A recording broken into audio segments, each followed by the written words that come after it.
Hello and welcome to the latest episode of Damien's Midweek Markets, the show where I talk about what's going on in investment markets and what to look out for in the days and weeks ahead. Now, last week's show was recorded on a Thursday and this week's show is on a Wednesday, so it's a slightly shorter week, but there's been a lot that's been going on even in that short period of time. Now, if you recall last week, we were talking about the stability and calm that we were starting to see in investment markets following the recent volatility, particularly in US tech stocks. And some of that was down to the dollar index rising. So the dollar was strengthening and it was unwinding a lot of the momentum trades we'd seen over the last weeks and months. And the S&P 500 was looking for direction after falling below its February high. And we saw a lot of that in most markets, looking for a sense of direction, but nonetheless, stability was starting to creep in after that recent bouts of volatility. Now, we also saw a rotation from the growth-centered stocks into cyclicals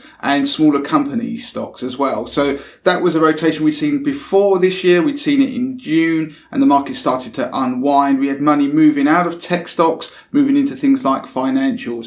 And so people who were chasing that back then got caught. And this week we've had a slight repeat of that pattern because we had the money flow back into technology stocks this week in quite an aggressive way, to be honest. So we had the VIX fall back towards its 20-day moving average. So there was a sense of calm on the S&P 500 and US stocks generally. The VXN, which is the equivalent of the VIX for the Nasdaq 100, is still elevated. So we're not out of the woods yet, but things were slightly calmer. And it actually meant that US technology stocks started to rally. And funny enough, there are a lot of competing narratives at the moment. And one of them that I mentioned right at the end of last week's show was a second wave of the coronavirus. And this week, it seems to be the second wave of the coronavirus being the narrative of choice. And it started to spook people that we're going to start seeing lockdowns, particularly in Europe and particularly in the UK. And it started to dictate their investment decisions. And what that means is that assets that have tended to do well or did do well during the period of lockdown or the height of the pandemic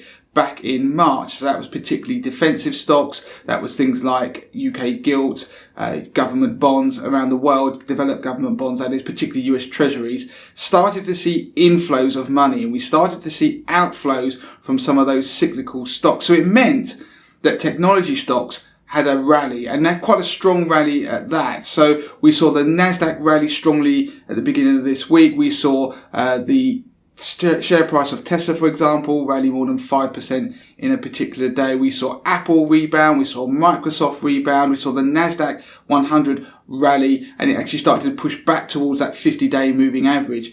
On the other side, the FTSE 100 plummeted because in the UK, we have already started to see local restrictions as a result of a potential second wave. But of course, this week, Boris Johnson and his government announced new measures to try and crack down on this second wave. And they admitted a second wave of COVID is on its way. So the FTSE 100 tumbled. It plummeted on Monday by 3%, which is the most it's fallen since June.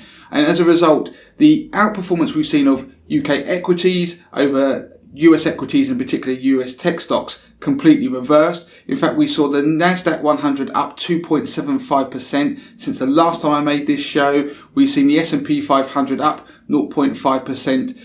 Asian equities largely flat. The FTSE 100 is down 3.64%, and European stocks are down around about 2.6% in the interim period. So that reflects the concerns of where the second wave of coronavirus is at the moment and the impacts of any lockdown on the economies in those areas, particularly in the UK. So that's why UK equities have been particularly weak. We've also seen the pound drop as well. Last week it was pushing towards $1.30. It fell now towards $1.27, 1275 to be exact. That has helped support the FTSE 100, but hasn't been enough to offset the fears that investors have over the profitability of companies and obviously the potential impacts on the UK economy. So to sum up this week, as I warned previously, we're getting a lot of rotations back and forth as the competing narratives of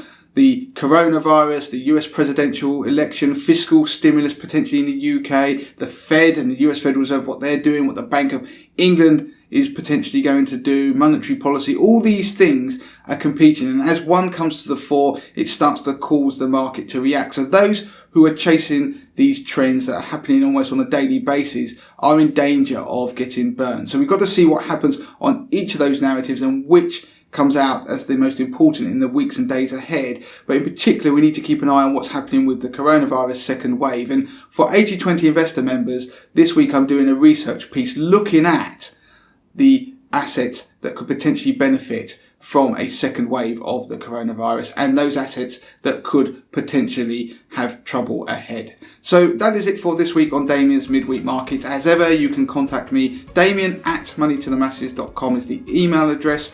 The Twitter handle is money2themasses with a number 2. You can contact us via Instagram, Facebook, join our Facebook group, and of course, subscribe to our YouTube channel.